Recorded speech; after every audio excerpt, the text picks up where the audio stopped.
nisu on jõudnud parasjagu faasi 31.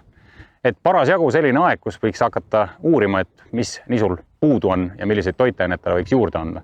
Ja selleks on Jarral olemas selline toode nagu Megalaab, et äkki sa, Margus, oledki kena, räägid natukene, et mis praegusel hetkel põllumees Megalaabiga tegema peaks?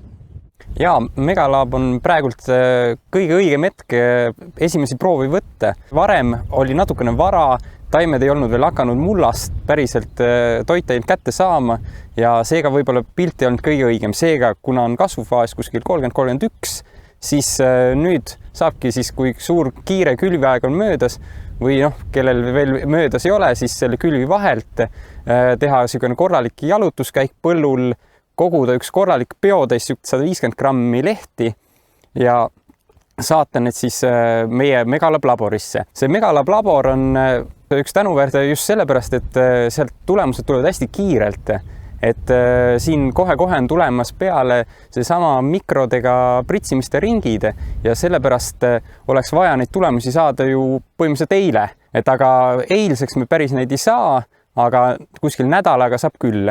Et siin tasukski igal ühel uurida kiirelt oma piirkondlike edasmüüjate käest, et millal neid proove saadetakse, vastavalt sellele siis teha niisugune lehtede kogumisring.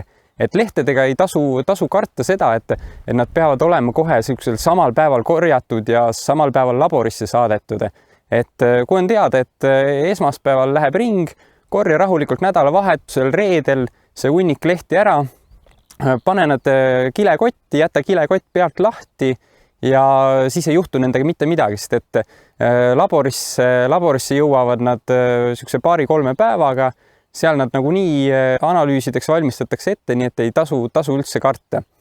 Nagu ma juba ütlesin, et siis tulemused tulevad kiirelt, tuleb su e-mailile niisugune ilus värviline kokkuvõte sellest, et mis aineid oleks vaja kiiremas korras juurde anda ja millega on juba täitsa korras.